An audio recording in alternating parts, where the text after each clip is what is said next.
Welcome back to episode 27 of Surrey Build Weekly. Here we are at our projects in Glanville, which are very close to completion. Today I'm going to show you around one of the properties so you can see what's been happening, and I'm also going to talk to you a bit more about party wall agreements.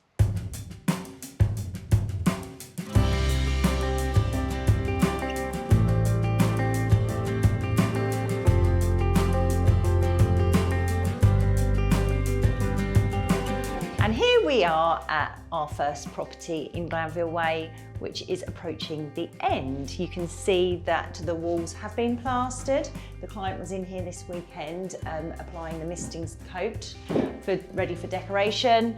Second fix electrics has been done. The spotlights are now installed. The face plates are on the sockets.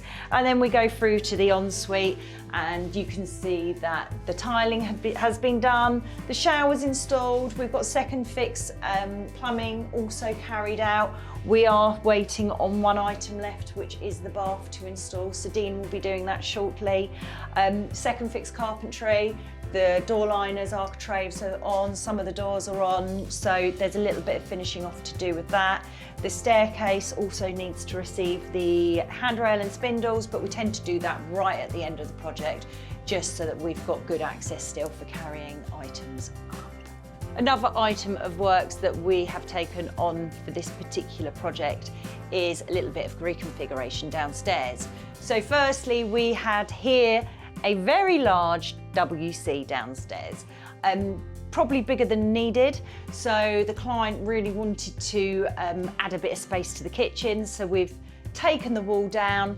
We're going to rebuild another wall, which means that we can give some space to the kitchen.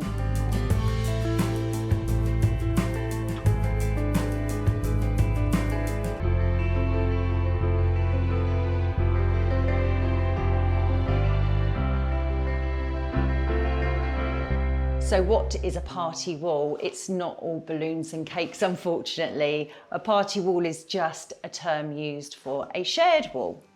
Now, I have touched previously on party wall agreements, but I thought we'd go a bit more in depth. A party wall agreement is a legal document that outlines the terms and conditions for any building works that will affect a wall or a boundary that is shared between two properties.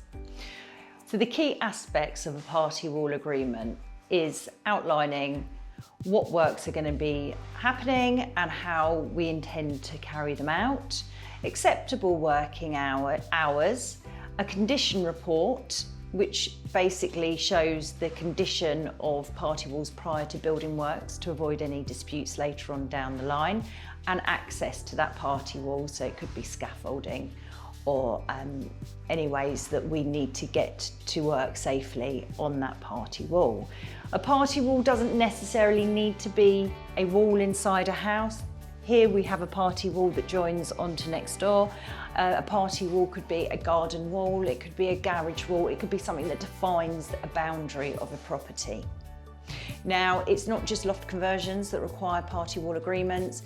If you're doing an extension and excavating within 3 metres of a party wall or boundary, then you need to have something in place for that also.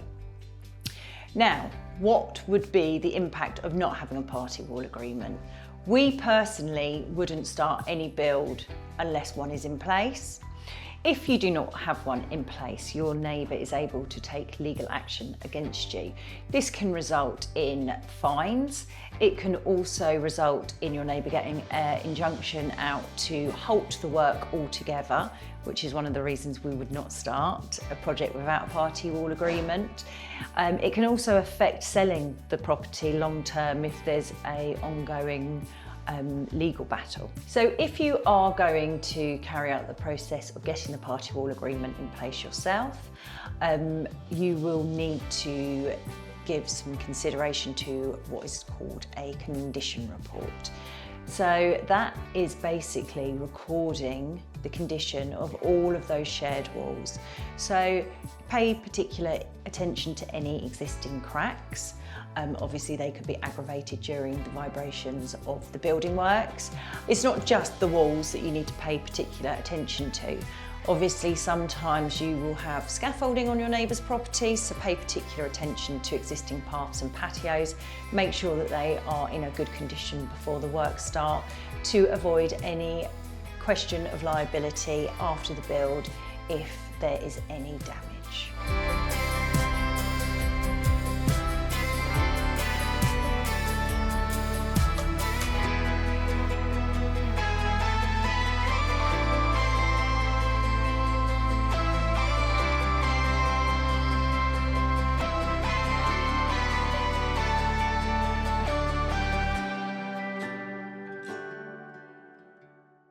And that brings us to a close for episode 27. So hope you found the information on party wall agreements helpful and enjoyed seeing our project in the very nearing end stage.